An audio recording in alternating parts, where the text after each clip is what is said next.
Today it is my privilege to introduce former Attorney General Edwin Meese III. He is the man who gave me the opportunity to serve in the administration, and there are volumes that I could say about him.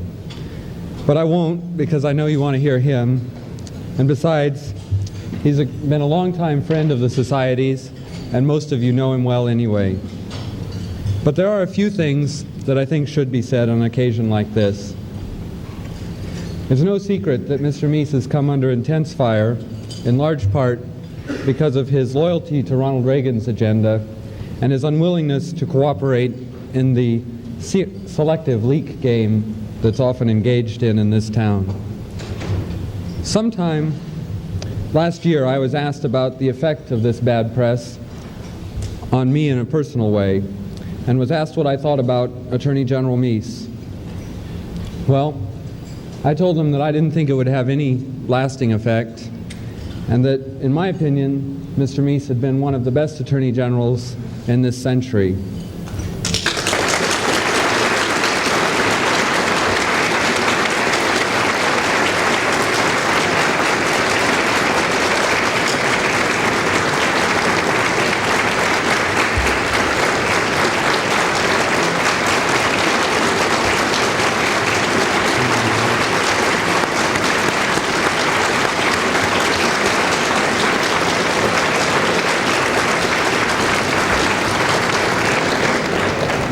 And I then went on to venture to predict that in not too distant future, history will reflect this fact for two reasons.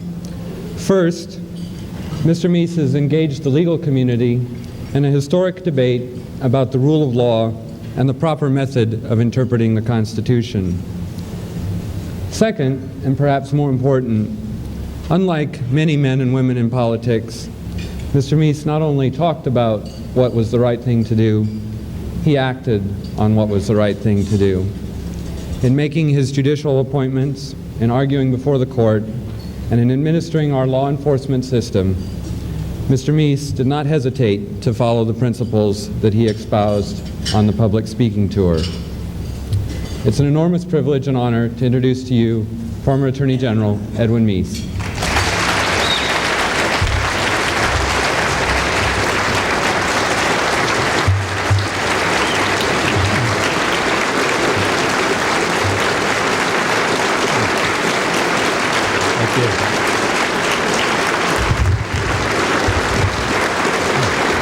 Thank you very much.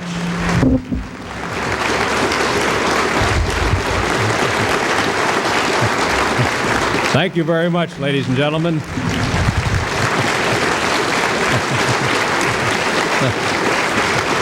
Thank you. Thank you very much.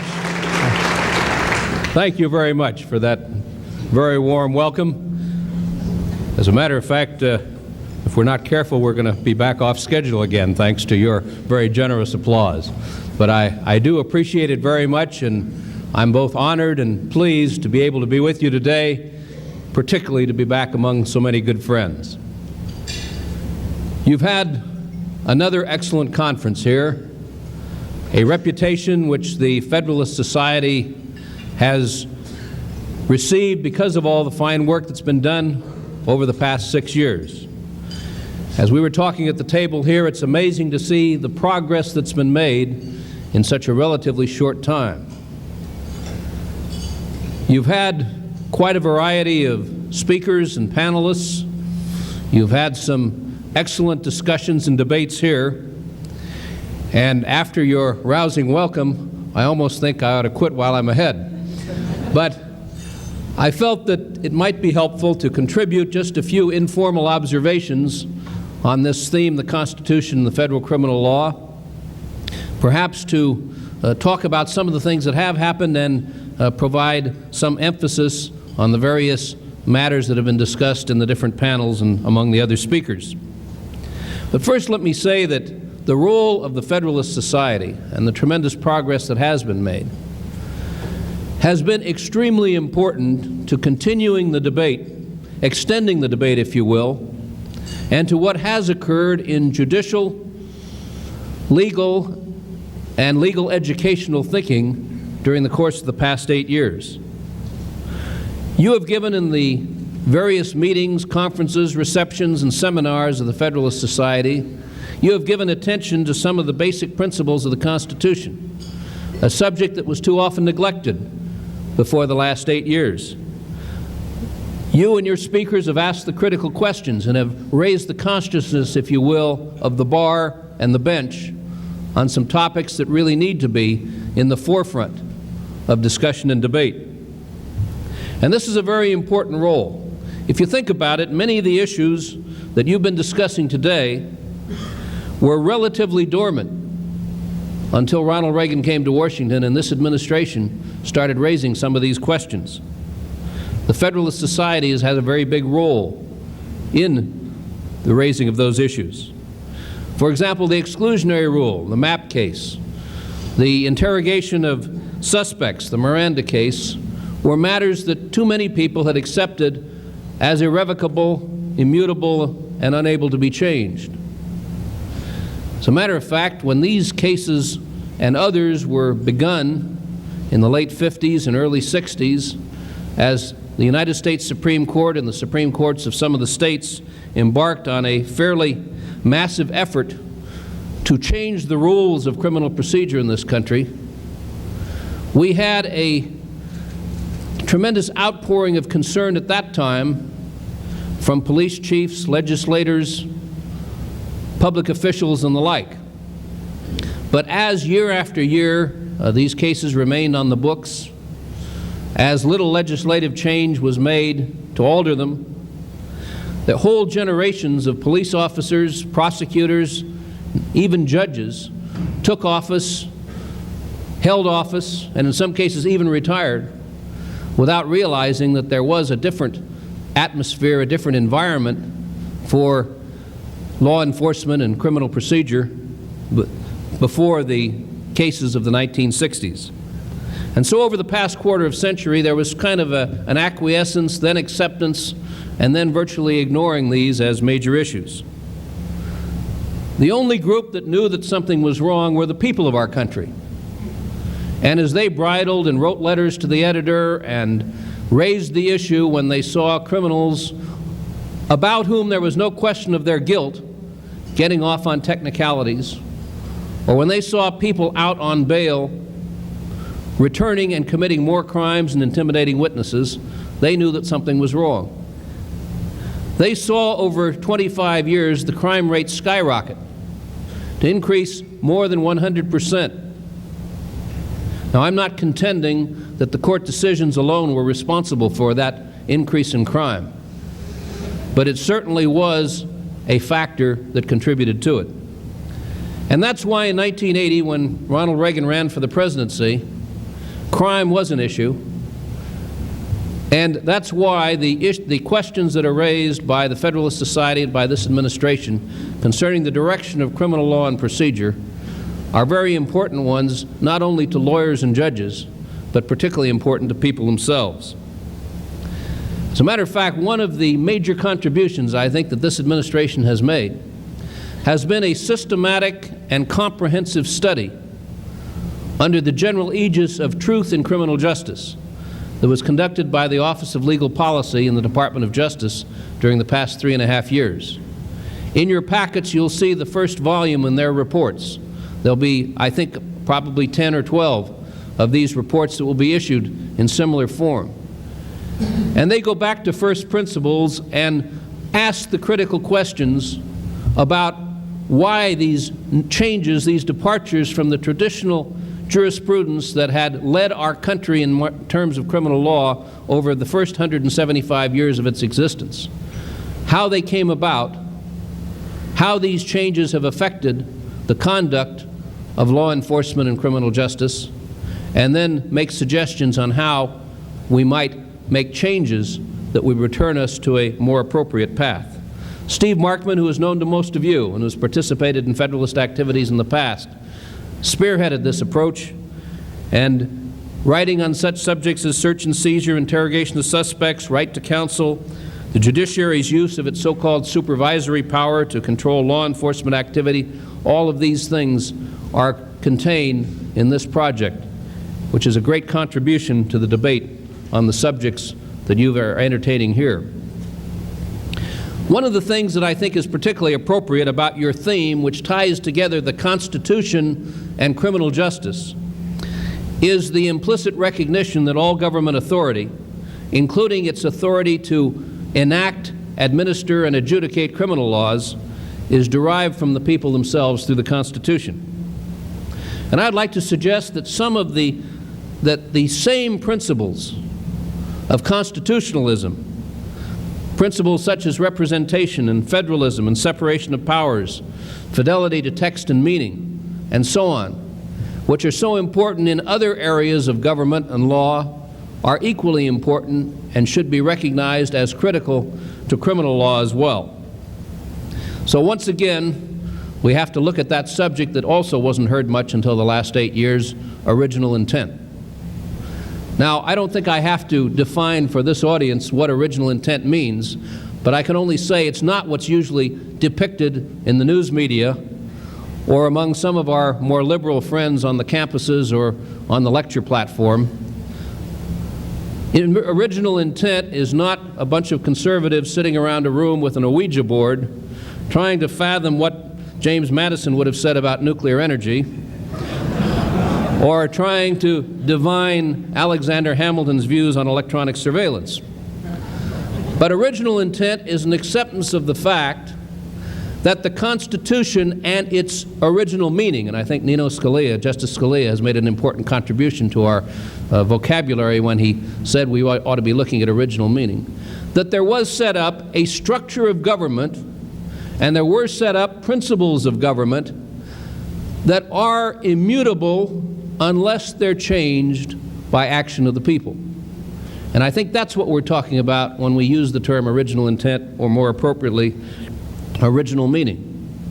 Well, when we apply constitutional principles to criminal law, we see that where these principles, federalism and separation of powers particularly, are violated, that's where the problems arise.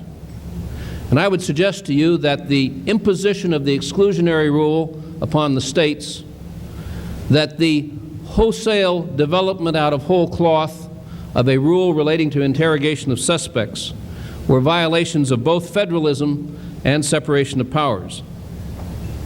The constitutional concept of federalism, which is easily determinable from reading not only the Constitution but the Federalist Papers and the historical materials pertaining to that time, locate particularly more than anything else the principal exercise of law enforcement authority and the responsibility for the administration of justice in the day-to-day affairs of people at the state and local level. As a matter of fact, as you read the different papers of the Federalist, you see Madison, for example, saying that the general government is not to be charged with the whole power of making and administering laws. And by general government, he meant the central government. He said, its jurisdiction, the federal government, is limited to certain enumerated objects which concern all the members of the Republic, but which are not to be attained by the separate provisions of any. And he went on to say, the subordinate governments, in other words, the states, which can extend their care to all those other objects, which can be separately provided for, will retain their due authority and activity. And then he makes a very interesting observation of the importance of the states, because he said, were it proposed by the plan of the convention to abolish the governments of the particular states, the general government would be compelled by the principle of self-preservation to reinstate them in their proper jurisdiction. Well, boiled down, what he's saying in that last sentence is the federal government can't do everything, a principle that unfortunately a lot of people in Washington forgot during the 1930s and thereafter. And then, to go on, Hamilton himself, the great Federalist, the one who was interested, and I use the term Federalist in that sense as opposed to anti-Federalist in his historical time, but the person who was an advocate of strong central government said, the one transcendent advantage belonging to the province of the state governments is the ordinary administration of criminal and civil justice. This of all others is the most powerful, most universal, and most attractive source of popular obedience and attachment. He said it is that which, being the immediate and visible guardian of life and property, having its benefits and terrors in constant activity before the public eye, regulating all those personal interests and familiar concerns to which the sensibility of individuals is more immediately aware, contributes more than any other circumstances to impressing upon the minds of the people affection, esteem, and reverence towards the government. And he said, this great cement of society, the administration of criminal and civil law, will diffuse itself almost wholly through the channels of the particular state governments. Well, how far we have come from that expression of the role of the federal government when we see how Mapp and Miranda, as decisions, and their progeny and the other decisions about the same time, which imposed requirements on state governments and set a national standard for the state's administration of criminal justice, violated that concept of federalism as it imposed that national standard on matters that have traditionally, since the founding of the Republic, been left to the states. It's interesting to note in this regard that prior to 1961, when the Mapp decision was promulgated by the court, many states had considered an exclusionary rule. And it's also interesting to note that at that time only 16 states had adopted it, while 39 had not. Well, let me also talk about the separation of powers doctrine, because this also was violated by Mapp and Miranda when the court essentially usurped legislative powers in making governmental policy rather than interpreting it.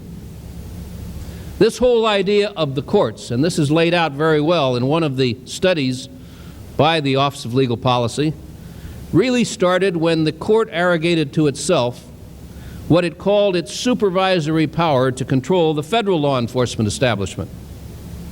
You might say it started in 1910 in the Weeks case, which most of us learned in law school. But perhaps it was more expressly stated as a concept in 1943 in the case of McNabb against the United States. The OLP study, the Office of Legal Policy study, concludes that the use of supervisory power by the federal courts is an illegitimate exercise of judicial authority and frustrates the truth-seeking function of the criminal justice process. And then the study goes on to say, the executive branch should resist more strenuously this incursion upon its prerogatives and the prerogatives of Congress, and should enlist the support of Congress and the public in this effort.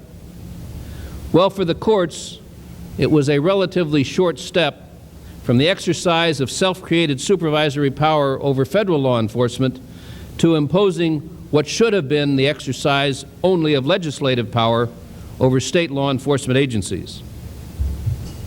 I must say, however, in all candor, and particularly when the Legal Policy Office study suggests we engage the help of Congress in this effort to resist the imposition of supervisory powers on law enforcement by the courts, that Congress and even the executive branch have not been immune from violating or at least ignoring principles of federalism in matters of law enforcement and public safety. I don't think this was ever better presented than in the panel just before lunch, when the difficulties of trying to rationalize, on one hand, very legitimate objectives of effective law enforcement come in conflict with the constitutional mandate and the constitutional separation of authority between state and federal government. Too often, for good reasons, for very legitimate reasons, we have confused the identification of national problems with the issue of whether solutions should be sought from the federal government or would be better developed from a constitutional standpoint as well as a practical standpoint by state and local governments. If we look at law enforcement, we can see what's happened in the last quarter century here, where Congress and the executive branch are certainly guilty of pragmatic decisions which were less than totally faithful to maintaining the federalism concept of the Constitution. In 1965, President Johnson appointed a very excellent commission on law enforcement and the administration of justice, and they identified a number of problems in the police field, the court field, and the correctional field, and prescribed how those problems could be corrected.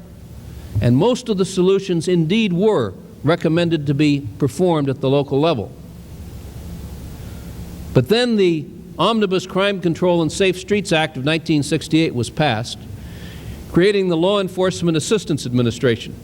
A good idea in one sense, but also containing the seeds of confusion and conflict in terms of the constitutional role of the federal government.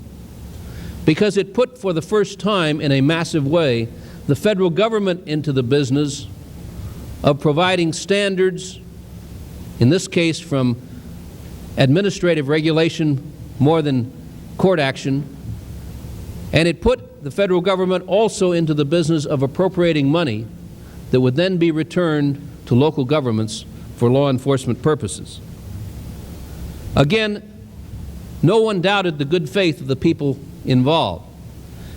Indeed, the early funding proposals were to be block grants in which large amounts of money would come from the federal government and go directly to the states, and the state governors and the criminal justice planning organizations they were obliged to set up under the law would then have complete freedom to use that money in accordance with the priorities and objectives that they thought were most important in their states. But as those of you who may have participated in those programs know, that didn't last for long, because pretty soon the regulations started pouring out of 633 Indiana Avenue, where many bureaucrats from other agencies had taken root, now as members of the new Law Enforcement Assistance Administration. And I certainly would not in any way disparage either their motives or the quality of their work. But there's something inherent in being part of the federal establishment that means you promulgate regulations, you require paperwork to be submitted, you have the authority and you exercise the authority to approve plans, and pretty soon we had mass confusion about who was in charge and where the priorities for state and local law enforcement would be made. In state capitals and city mayor's offices and city police commissioner and chief's offices, or again in Washington. Well, I think that there is a great contrast between what happened in the 1960s and 1970s with LEAA and what happened in the 1980s when Ronald Reagan commissioned a similar organization, a commission, if you will, on excellence in education to look into the problem in our schools. And there this commission worked. This commission brought forth their recommendations, and again the solutions were to be found at the state and local level, not at the federal level. But instead of creating an excellence in education assistance administration at the federal level, President Reagan sent his education secretary and sent his Department of Education and himself campaigned throughout the country. And indeed today we find education is improving in most states and in most cities and school districts, but it's being done by people at the local level without the imposition of new regulations, new requirements by the federal government.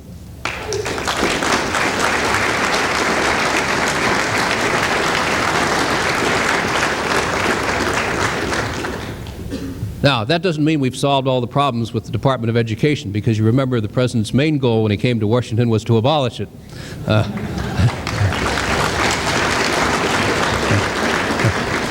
But there's still hope that someday that might happen.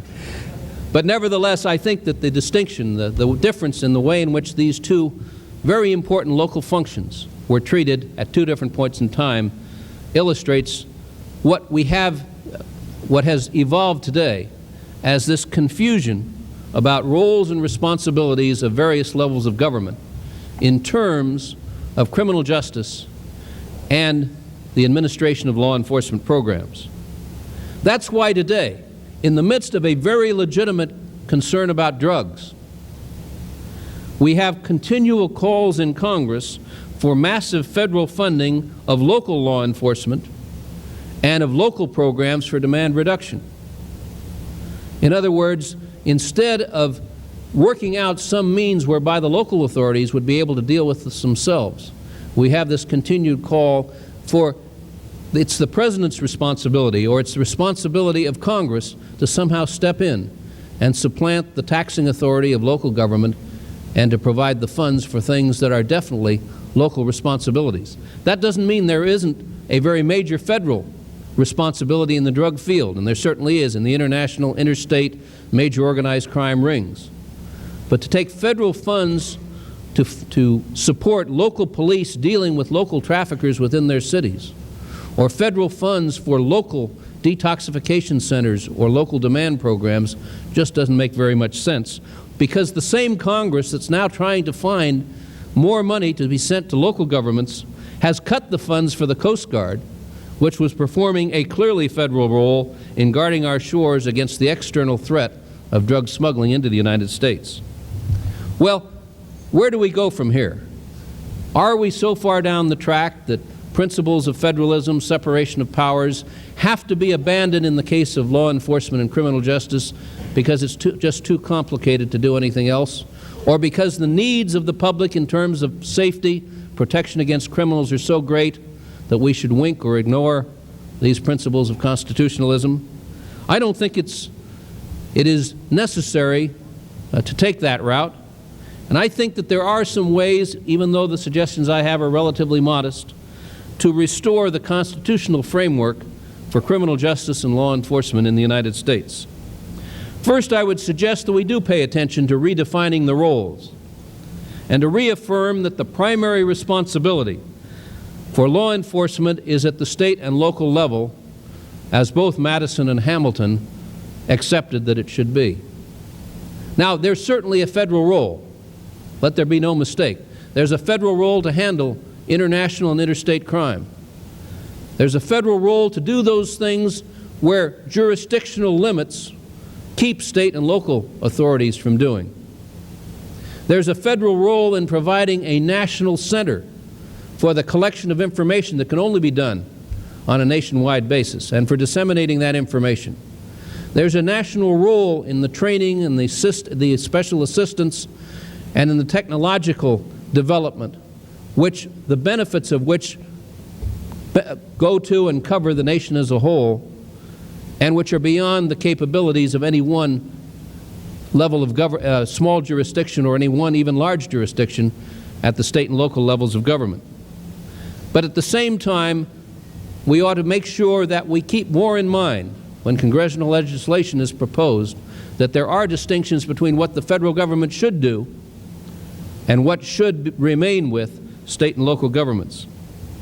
Because just as these large amounts of money are being proposed in Congress for the states and for local governments, and many mayors and many governors would be only too happy to have additional funds for law enforcement, nevertheless, at the same time, they are talking about the additional requirements, the additional federal mandates that will go with those funds.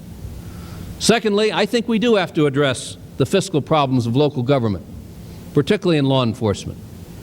Over this last 20 or 30 years, so many new federal programs have been introduced, of which the federal government pays part and the cities pay part, that the share going for law enforcement and public safety in many places has gotten smaller and smaller as they went into all other kinds of fields like housing and welfare and a variety of other functions, which, while important, are nevertheless, at least in my mind, secondary to the critical first priority of government, which should be to protect the lives and property of its citizens.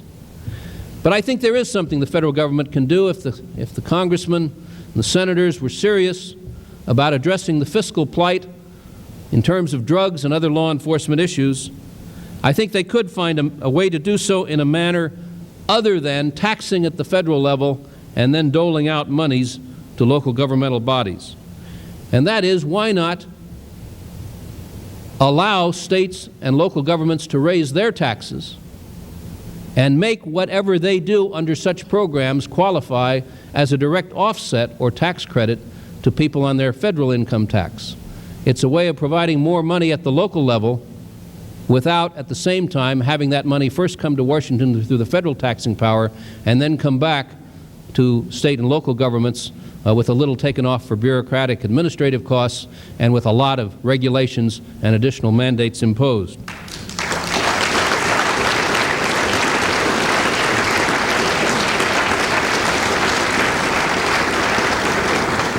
You know, in this regard, I can't help tell the story that I'm sure most of you know about the little boy who wanted a bicycle and it was going to cost $100. He wrote a letter to God. He said, "Dear God, I need $100 for my bicycle. Please send it to me." And he addressed the letter to God, and having been brought up in this central government era, he addressed it God, Washington, D.C. Well, it got back here, the post office. They didn't know quite where to send it, so for some reason they sent it to OMB. And it was received there, and everybody thought it was kind of cute, and so they took up a collection. They were able to raise $50. And they sent it to the boy's parents and asked them to give it to him and say that it was the response from God. Well, this prompted the boy to write another letter. Dear God, thank you for the $50. It will help to obtain the bicycle that I want. But God, let me tell you something. The next time you send me anything, don't send it through the government. They kept half the money.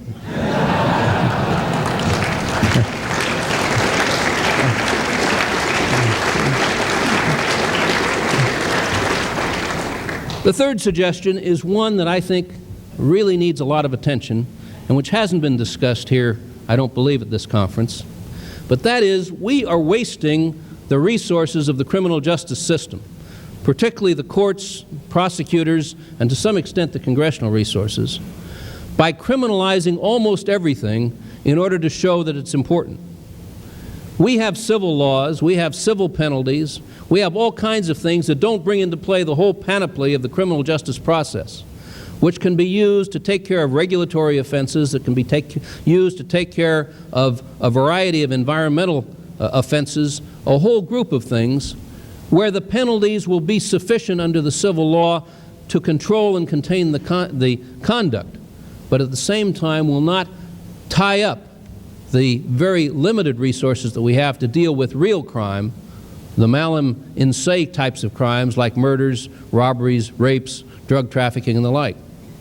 And I think that this is something that is particularly important. One of the things I've suggested on other occasions is that every congressional act that creates a new crime ought to have a judicial impact statement, so we'll know what that's going to cost in terms of new prosecutors, new court attachés, new judges, new courtrooms, and the like. But I think certainly we can do a great deal in streamlining the criminal law and keep crime for those things that it was really intended to control. And fourth, and I think this is particularly important, we need to continue the efforts of President Reagan and in subsequent terms of presidents to continue to appoint judges and keep the pressure on judges so that there will be a greater emphasis on incapacitating and correcting criminals and less attention on supervising and imposing restrictions on the police. In this regard, I think that one of the neglected areas of improvement in the criminal justice process is looking at the judicial and correctional role in decision-making.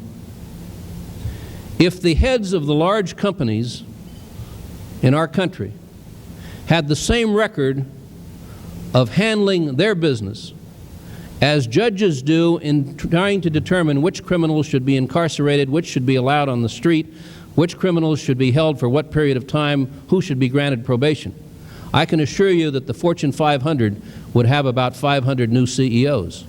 And yet we go about the business of judicial decision-making in critical life and death decisions with much less in the way of feedback for judges about the results of their own decisions, much less evaluation, much less training in decision-making, and much less data to enable the public to evaluate the quality of the decisions that these judges make. Quite frankly, that's a topic for a whole new speech, and so I won't go any further except to say that it certainly is a very fruitful area to improve the way in which the judiciary and the correctional decisions are made in terms of controlling crime. Well, these are a few modest proposals, as I mentioned, that I hope could enable government at all levels to do a better job of controlling crime and protecting the public safety. One thing I know for sure, and I think you would agree with me, it is critically important that the Federalist Society continue to raise these issues, to continue to keep on a high level the public consciousness that no matter what the danger to society, such as drugs or such as public corruption, which was discussed today, we still have to keep in mind that there is a constitutional framework, that there are constitutional limitations, and that there is a constitutional system of dividing these functions between the federal government on one hand and state and local government on the other that must be observed, or else we are heading down a very serious road where problems will continue to arise as they have in the past. I think we would all agree that from a constitutional standpoint, It's the first duty of government to defend the lives and property of its citizens.